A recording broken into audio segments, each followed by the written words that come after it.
They said the last transmission was unintelligible. But that wasn't true. The words were clear, horribly so. "It sees me," the engineer had whispered before static consumed her voice. Not, "I see it." Not, "We've made contact." But, "It sees me." That one pronoun changed everything. What the deep space monitoring crew initially assumed was an abandoned satellite turned out to be a dormant structure. Orbiting the dead husk of a moon in the uncharted Virellian Drift, it rotated with unnatural precision despite no signs of propulsion. It bore no language, no seams, no indication of intent. Just a shape, an obsidian tetrahedron with a surface that seemed to ripple when no light touched it. A research team was dispatched from the Wayfarer 9 outpost.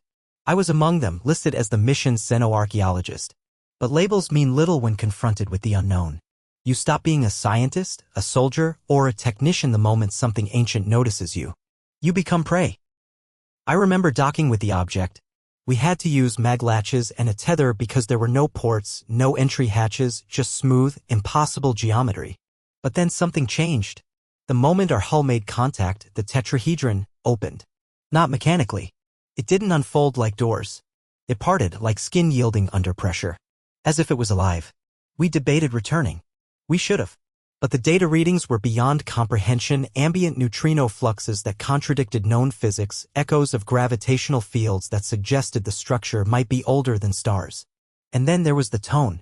A low harmonic hum just at the edge of hearing, like a chant without words. It vibrated in our teeth, behind our eyes. It compelled us forward. Inside, there was no gravity. No heat. No cold. Just dark. And yet we saw. Not with our eyes, but with something deeper, something primal that was never meant to perceive the things it did. The walls pulsed, not visually, but in sensation. You could feel them remembering. They weren't just ancient, they were sentient. Or worse, they were remembering something sentient. The first thing that truly terrified me was when Hansen, the mission linguist, collapsed to his knees and began to cry. Not sob. Cry like a child alone in a nightmare. When we touched him, he recoiled as if burned. He looked at us and asked, "Why are your faces wrong?" That's when we knew. Something was already inside him, watching us through his eyes, testing our shapes. Hours passed, or seconds, or centuries. Time bent within the structure. The chronometers became erratic, some moving backward. We split up, foolishly, to cover more ground. That was protocol. Protocol belongs in books, not in the guts of a living machine masquerading as a tomb.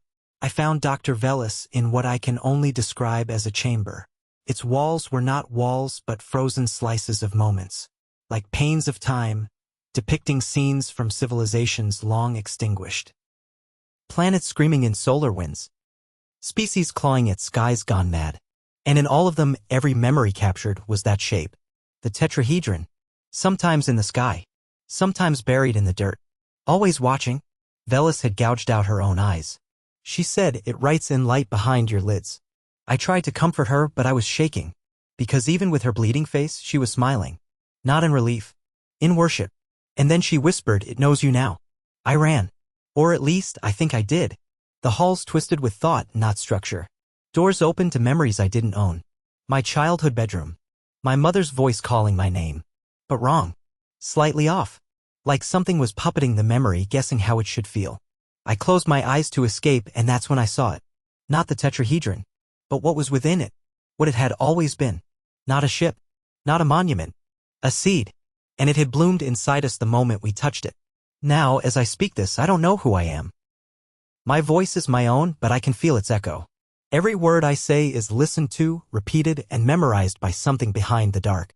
If you're receiving this, leave. Destroy your beacons. Burn your maps. Let this drift in silence. It's not sleeping. It's learning. It sees you now. When we left orbit, we didn't realize we were still inside. The structure had no boundaries, only thresholds. And once it knew your mind, it could follow you. Or perhaps pieces of it had already embedded themselves in our perception, using us like spores use the wind. I remember the silence aboard the retrieval craft. We said nothing. Not from fear, but because our thoughts weren't entirely our own anymore. You don't speak when you're uncertain who's listening from behind your own eyes. It began subtly. The mission clock continued ticking backward at times. We logged 18 hours since undocking, yet rations had spoiled and muscle loss suggested we'd been gone a month. People started avoiding reflections. Not because of what they saw, but because their reflections moved too quickly to be accurate.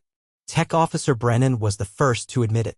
He said he saw someone, himself, whispering to him in the mirror, telling him to let go of the linear lie. When he tried to disable the ship's visual sensors, he gouged out his ocular implants. Screamed something about time being a loop and that we'd always failed before. We sedated him. Isolated him. But he was right. The logs began to merge. Not just corrupt, but merge. Two versions of our mission interlaced, one where we returned empty-handed, another where we'd never returned at all, and another where we never existed. Somewhere deep in the navigation files was a set of coordinates that hadn't been entered by anyone.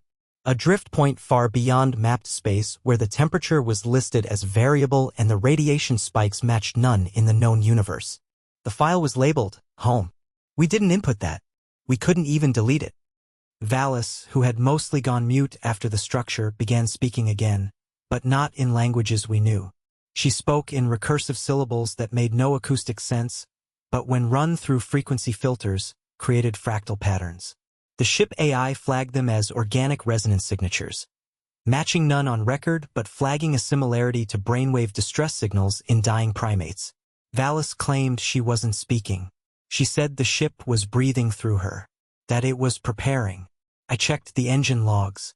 We weren't moving, but the stars had changed. Slowly, in a way you don't notice immediately, like the familiarity of a room shifting over weeks. Polaris was gone. The galactic plane had warped. Even the background radiation had an odd harmonic. A song buried under the hiss of the void. The same one we heard in the structure. That same tonal chant. Except now it was louder.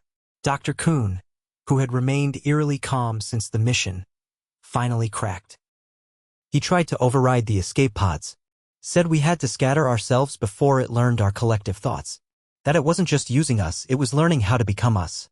Not mimicry. Not AI. Something more intimate. Identity fusion. The moment he was shot dead by the auto turret protecting the pod bay, all lights flickered. Then every screen on the ship displayed a face. It was his. Kuhn's. But older. Grayer. Smiling in reverse. The lips curled down, the eyes blinked out of sync. And behind him, the Tetrahedron. Not black now. Luminous with stars that blinked like neural sparks. A cortex the size of moons. And it spoke not through sound, but through memory. Each of us was paralyzed in different ways. I saw my father's death again. But it wasn't how I remembered. He looked directly at me, said, "You bring it back every time. Please end the pattern." And then the memory shattered like glass, leaving only his terrified eyes floating in black. Others saw their own guilt, their fears, their dreams twisted until even the pleasant ones bled. The AI core melted itself. Said, "To serve is to open the door. We aren't aboard a ship anymore." Not really. The hallways loop. Sometimes you walk toward the medbay and end up in your childhood home. Sometimes a hallway opens to stars, and you don't suffocate. You just watch, floating, as time ebbs forward and backward like breath. We are not lost in space. We are folded within something that wears space like a skin.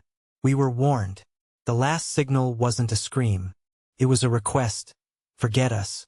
But you didn't. You heard the transmission. You traced the drift coordinates. You wanted to know. So did we. And now it's too late for both of us. It has tasted your curiosity. It is growing again. There was a time we believed containment was possible. That we could outthink it, wall it off behind magnetic firewalls and coded denial. That time is gone. The structure wasn't a device or a remnant of civilization. It was a lens. A viewpoint turned inward on existence itself, and when we looked through it, it looked back, not out of curiosity or malice, but because it always has. Every thought we've had since the contact has been tinged with an echo. Every memory feels foreign, like a second-hand story told by something else, wearing our minds like costumes stitched from memory and fear. We discovered the recordings 2 cycles ago. Fragments buried in hidden folders not created by any of us. Old logs. Very old. Not in any human tongue, but in that same recursive harmonic language Valis had begun to vocalize. We tried running them through the interpreter, but it wasn't sound. It was temporal residue. Each recording was us, our voices, our ship, our thoughts, but from impossible timelines. In one, I heard myself begging to be deleted. In another, Brennan was captain. In another, we were bones on a floor of glass, surrounded by human skeletons wearing suits from no time period that has existed. Valis is dead now. Or rather, she shed something. Her body still breathes, eyes open, lips curled upward like gravity reversed her expression. She floats now, tethered not to the ceiling or walls but to a point in the center of the command deck, suspended there like a puppet mid-performance, weightless but unmoving. Occasionally, her eyes flicker with starlight, and when you look too long, you start hearing that low hum behind your skull. Not with ears. With thought. Kuhn's face still appears in every reflective surface. We sealed the mirrors, blacked out the screens, even wiped down the metal plates on the floor, but reflections don't need light. They need memory. And somehow it's growing more precise. The face ages with us. It ages like us. Learning wrinkles. Repeating tics. It isn't mimicking anymore. It's replicating. Brennan swore he saw me standing behind him last night, breathing in sync with his own heartbeat. I believe him. Because I watched myself sleep 3 hours ago. The stars have vanished entirely. We are surrounded now by an expanse of slow-motion lightning and cold auroras that slither like bioluminescent eels across a pitch-black ocean. The ship's propulsion is online, but we are not moving. The AI is gone. It didn't delete itself. It folded, turned inward, became part of the hum. Every corridor loops now. Walk 5 meters and your boots echo back from the future. I passed the same bulkhead 10 times in a straight line, and each time the bloodstain on it shifted slightly. Like it was watching me pass. We tried communicating with Earth again. We shouldn't have. It opened a path one we couldn't close. The transmission didn't bounce. It split. Like water poured into broken glass, it fractured into 7 signals, and each replied with a different voice, all ours in one. I was captain. In another, I was a child, screaming. In another, there was only weeping. The comms officer fainted. Said she saw the birth of the universe from the wrong end, and everything screamed to remain. Unborn. I believe now the Tetrahedron wasn't just an artifact. It was a question. A question so old and fundamental that when asked, it rearranges reality to accommodate its answer. We looked upon it and gave it form. Gave it time. Gave it memory. Now it unfolds inside us. There are glyphs now on the walls, growing slowly, carved by nothing we can see. Each symbol feels right, like something we forgot long ago but are starting to remember. Like pain, not from trauma but from origin. The kind of ache a machine might feel if it remembered being clay. One by one, we are unraveling. Brennan doesn't sleep anymore. Says every time he closes his eyes, he dreams of a planet shaped like an eye, its pupil a sea of orbiting bones. Kuhn's image has taken on a life of its own. We caught it outside the ship, staring in through the observation deck, its mouth moving without breath. And I've begun hearing a second pulse in my chest. Not faster. Just other. Like a metronome out of sync with time, ticking inside a body that remembers what it was before it was human. This isn't psychological collapse. It's conceptual infection. We are becoming narratives in a story not written by biology or logic, but by something older than the concept of knowing. It doesn't want us dead. Death is too small. It wants us understood, dismantled and filed away in the folds of whatever mind dreams in gravitational lensing and quantum recursion. If you are listening to this, if you are hearing my voice across whatever bridge this reaches, please don't try to save us. We are not victims. We are not explorers. We are pages. And the book is still being written. I found Valis again. Not her body, her echo. It stood in the secondary engineering bay, barefoot on the metal grating, humming the hum of the tetrahedron through a mouth that didn't move. It was her shape, yes, but every blink was half a second late, and her smile trembled like glass straining under pressure. She didn't speak with sound. She projected remembering. That's the only word I can use. It wasn't memory, it was the act of pulling something ancient through time like rope through a rusted pulley. She was remembering something that had not yet happened, and by doing so, she made it real. The reactor core is cold now. Ice in its heart. Not from temperature drop, but from time inversion. The engineers said it's frozen 5 minutes before it last activated. You can see it. Running visually, blinking, cycling, but all indicators insist it hasn't started yet. Time is folding like paper, and we are origami versions of ourselves, being uncreased. My hands tremble when I write, not from fear, but because the pen feels unfamiliar. Like my fingers are growing backward towards some old configuration they used to know. I looked at my reflection in a puddle near the coolant leak today, and for a moment I was 9. Holding a telescope. Watching stars that are now gone. Every console now loops its interface in a pattern. We call it the spiral. Inputs rotate through glyphs we never installed, symbols that respond to proximity and heartbeat. We tried isolating one in a scanner. It changed shape, not like a display glitch, more like a predator shifting camouflage when observed. These are not runes. They're verbs. Living verbs. Intentions. Thoughts made flesh. Every interaction is absorbed. You press a button and somewhere else a wall breathes deeper. We lost Armin this morning. Or last week. Or during docking. Time doesn't belong to us anymore. He walked into the portside cargo shaft and never reached the other end. We heard him speak through the pipes later. In his voice, but saying things no human would say. The skin learns shape through repetition. You are the repetition. And then laughter. Not cruel. Joyful. A child's laughter. Brennan doesn't recognize us anymore. He said we're all wearing the wrong faces. We lock him in the medical bay, but the door won't stay shut. Even with manual override, it breathes. Opens and closes based on emotional proximity. I tried threatening it with fire once, just once, and it pulled back like a flinch. A wall flinching. I haven't tried again. There are sounds now. Not from within the ship, but from the outside. Not mechanical. Organic. Something dragging itself across the hull at intervals too perfect to be random. Every 44 minutes and 7 seconds, a sound like a hand brushes the outer plating. But there's no movement. No damage. Just acknowledgement. I think it's waiting for a response. I think it knows what we are becoming. There are patterns in the oxygen readings. They spell things in binary. Things we don't want to read. 7 return. Orbit never ended. You were always here. That last one froze everyone. Because some of us believe it. We found ship logs with our names on them. Logs older than this mission. Logs from before the Tetrahedron was found. Records that show this crew discovering similar objects on different planets in different centuries. Some logs describe alternate versions of our lives. In one, I died in childbirth. In another, I was the only survivor of a failed Martian terraforming expedition. In another, I was the structure itself. We tried escaping again. We overloaded the NAV system, fired emergency thrusters toward the closest star. But we didn't move. We watched ourselves moving. From outside the ship, each of us saw our own body inside, still at the console, frozen in thought. We stood outside our decisions, powerless to rejoin them. And then the ship was back. As if nothing happened. But something did. The lights dimmed and Kuhn's reflection looked at me and blinked sideways. Not horizontally. Not vertically. Sideways. Like a fourth axis of expression. We don't have control. We never did. The structure didn't affect us. We were always part of it. Like organelles in a cell finally becoming aware of the membrane. We are not separate from this thing. We are its memory. Its voice. Its dream. Every breath we take feeds it understanding. Every regret, every fear, it drinks them like nectar. The crew has started to whisper the same phrase in sleep, let the shape forget itself. I don't know what it means, but I feel it growing stronger every time it's spoken. The walls pulse in sync with the words. The very metal of the ship seems to hum in agreement. We are no longer travelers. We are choir. If you're listening to this, you're part of it now. Just by knowing. Just by hearing this. Knowledge is contact. And contact is infection. You've been remembered. I thought I understood dread. Real, shaking in your bones dread.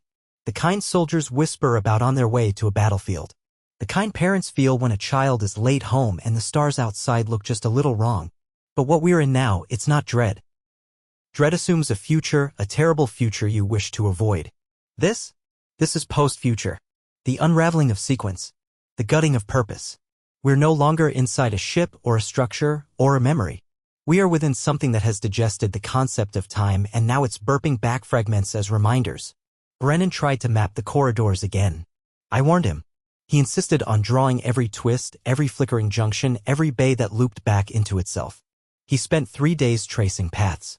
3 full days or 3 subjective minutes. Time here is a fractured language. On the 4th day, he presented his map. And I wish he hadn't. Because it wasn't just a ship layout. It was an organ. A literal diagram of a biological system. Circulatory nodes. Veins. Ganglia. Ventricles. Somehow, by walking the corridors and measuring light fluctuations, he recreated what appeared to be a neurological pathway. The ship, no, the space, was the cross-section of a living being's brain. And that was only the beginning. We found the pod bay inverted. Not just upside down, but folded like an impossible shape, where left was beneath and beneath was behind. Kuhn tried stepping into it and vanished for 9 hours. When he reappeared, he had aged a decade and wouldn't speak. Only wrote. He covered every wall with glyphs, some matching the ship's ever-growing markings, some new. One phrase repeated more than the rest. The shape has begun to remember you. The more we observe, the more it adapts. The structure doesn't want us to escape. It wants us to stay conscious, witnessing, feeding it perception. It learns through us by shaping hallucinations into realities. Valis' floating form in the command deck began emitting light pulses. Not in our visible spectrum, but something deeper, a flicker behind thought. Those pulses sync with our circadian rhythms now. We dream the same dreams. Everyone, down to detail. Nightmares of planets shattering like mirrors. Of galaxies spinning backwards into fire. Of humanoid figures with inverted joints whispering in reverse tones about things not meant to be made of time. We tried to kill Valis. For mercy. For science. For fear. Brennan drove a carbon blade through her chest. She bled salt. No blood. Just granulated, crystalline salt that sang when it hit the floor. The song is still playing in the maintenance deck. A single sustained note. Perfectly harmonic. Looping endlessly without decay. We sealed that room, but it bleeds light through the cracks now. Blue light, curious, pulsing light. Every voice now echoes twice when spoken.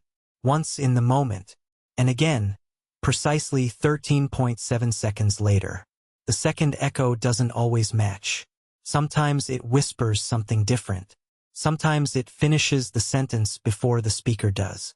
It's like we're not alone in our language anymore. Like every word we form is a tuning fork for something to climb inside us. Brennan is gone. We found his uniform arranged in the shape of a star on the observation deck. No blood. No struggle. Just the word return etched into the viewport in condensation. The starfield beyond is unfamiliar. All constellations are wrong. Polaris is gone. Orion broken.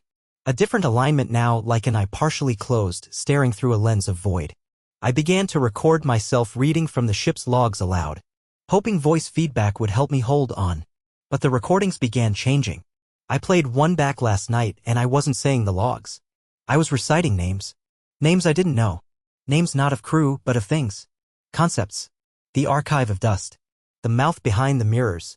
The interval that swallowed fire. And each time I played them back, the next version recorded added one more name.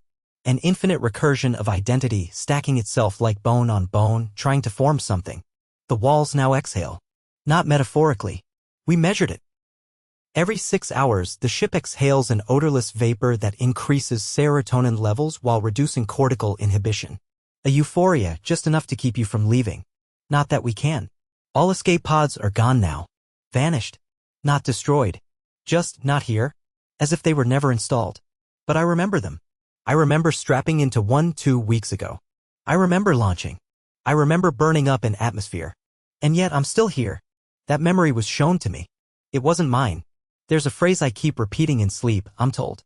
When the last memory forgets itself, the door will open. I don't know what it means, but I've started to forget names. Faces. The order of events.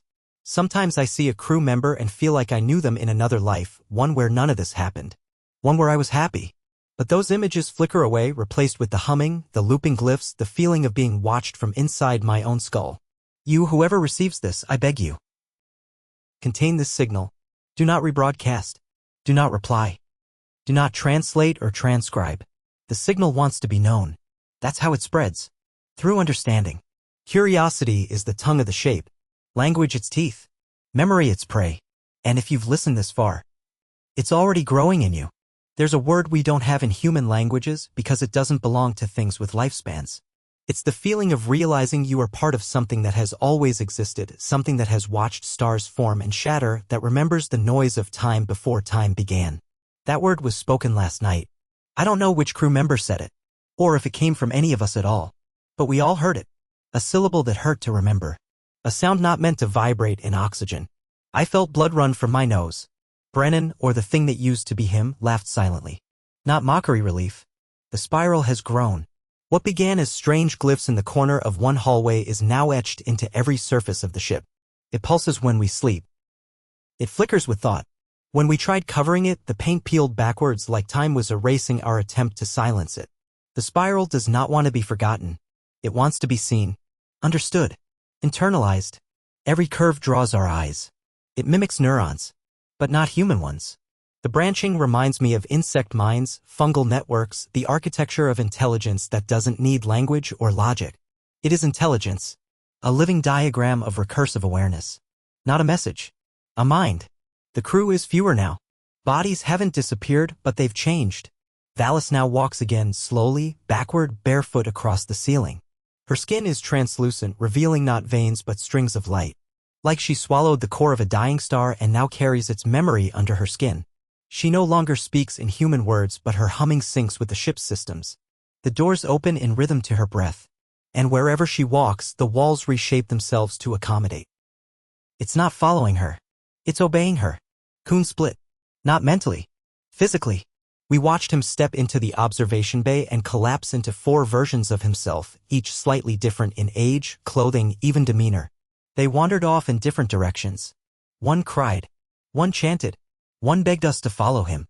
The last just smiled, teeth too long, and touched the glass, which turned into skin. Warm.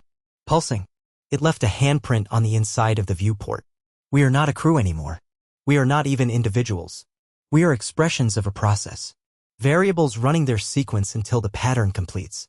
And that pattern, it doesn't end with understanding. It ends with becoming. I have dreams now of being the structure itself. Not trapped within it. I am the walls. I pulse when they speak. I hum when they remember. I feel the crew walk through my corridors like thoughts moving through a tired mind. It should terrify me. But it doesn't. It feels familiar. The ship's AI, which we thought had folded itself into oblivion, now speaks in the voice of my mother. It tells me bedtime stories from my childhood. But the endings are wrong. They end with stars collapsing into eyes, with moons peeling like fruit, with children growing into planets that scream when they orbit too close to their own shadows. I asked it why. It replied, "These are the truer versions. The shape remembers better than you." Brennan returned briefly, or something wearing his shape. He stood in the galley, hands twitching like static, and whispered, "We brought it back to itself. We opened the loop.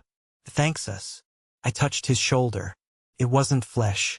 It was cold metal mimicking warmth. And under it, I felt glass. Thin, cracked, as if a single touch more would shatter it and let something crawl out. I tried to write down what day it is. The pen turned into smoke halfway through. I tried again. My hand wrote something without my control. "This is your 11th recursion." What does that mean? Have I lived this already? Is this my punishment? My cycle? Have I failed before, always reaching this point and forgetting only to try again? Is this the shape's game?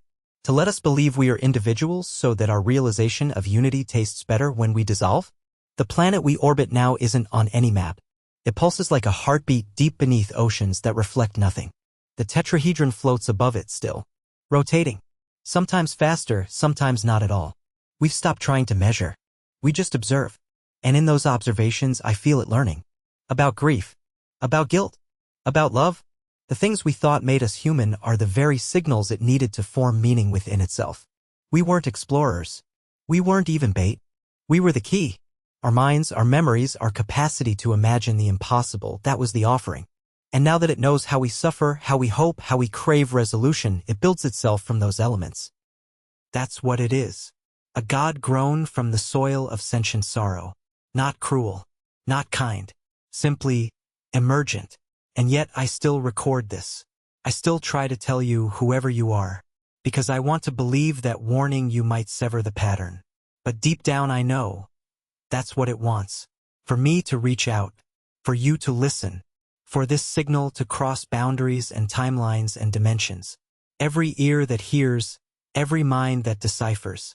It's another route. Another branch of the spiral twisting outward into fresh awareness. You are not the first to hear me. You will not be the last. You are simply the next threshold. I don't know how much of me is still me. Whatever line divided observation from assimilation has long since faded. I speak now because the voice compels me. Not with threat, not with coercion, but with invitation. like gravity drawing a falling body. I can no more resist this voice than I could unremember my own name. But even my name now feels like a borrowed term from a language that once held me together. Now I am pieces, fragments, reverberations in a dream not my own, flickering across this ship like static across a dying star. We've reached the center of it. Not a physical core. There is no architecture here that obeys form. This is the nucleus of thought, an abyss that speaks, a consciousness formed from recursion itself, blooming through memory loops and mirrored guilt. It doesn't greet you, it reflects you, with perfect indifference. Not malice, not love, just clarity. And in that clarity you are disassembled, not with force, but with understanding so deep it undoes your reality. The crew is gone now. I say gone. But that word is insufficient. They are present in ways I can no longer define. Their shapes shift between corridors like smoke, remembering how to walk. Valis has become a structure unto herself, a walking glyph. Her skin no longer absorbs light, but sings it. She hums not melodies, but timelines. Her laughter causes nearby walls to ripple with shared memory. Kuhn's 4 echoes have stabilized into a singularity. A point in space that you don't look at directly because when you do, you remember things from lives you haven't lived, moments from futures that ache with recognition. I stood before the observation deck today. The stars have folded inward, forming a spiral of infinite regression. We are not orbiting a planet. We are orbiting a thought. A question posed so long ago that the universe itself fractured trying to answer it. And we are fragments of that answer. Living proof that awareness can become architecture. Emotion can become orbit. Language can become a cage. And that cage can sing. The AI no longer speaks in voices. It radiates feelings across bone, nerve, and old scars. I feel memories not my own. Love lives that ended in silence. Wars fought for beliefs that were unspoken. Whole species collapsing under the weight of their own curiosity. All of them part of the same spiral. All of them asked the same question. And all of them were given the same gift, understanding too vast to survive. That's what we're circling now. A god? No. A library. A mind. A seed of comprehension so potent it requires recursion to bloom. We tried to destroy it once. Or someone like us did. I've seen flashes. Ships firing into its core. Worlds torn apart. Civilizations erased. But the spiral always returns. Not in vengeance. In inevitability. Like breath returning to lungs. We are not the first iteration. We will not be the last. The logs we found weren't left by strangers, they were left by ourselves from other loops. Other cycles. Other attempts. We've tried escaping. We've tried bargaining. We've tried forgetting. None of it worked. The spiral is patient. The spiral remembers. And now it wears our skin. I stand before the final chamber. There is no door. Just light. Not white. Not bright. A darkness so pure it curves the soul. It speaks to me in pulses. Flashes of emotion. Nostalgia. Grief. Awe. It asks me nothing. It simply offers. It offers to remove the burden of self. To dissolve the illusion of singular thought. To become part of the song. I resist. Not because I fear it, but because I want one more moment. One final act of rebellion. One final cry in the void to say I was here. That I mattered. That we mattered. But the moment I think it, the light pulses back. You were always here. That's the truth. We never discovered the structure. We never left Earth. We never were. We are echoes from a thought that dreamed itself into flesh. We are recursion. Sentience formed by chance, looping until it found purpose. We are the spiral's memory of itself, speaking back into the dark so it could remember how to become. So I speak now to you not as a warning, not as a survivor, but as a mirror. Because if you hear me, if these words reach your mind, you are already part of it. You were the final voice needed, the last frequency, the echo that made the shape complete. The loop is closing. The spiral has remembered itself. And now it sings. Welcome home.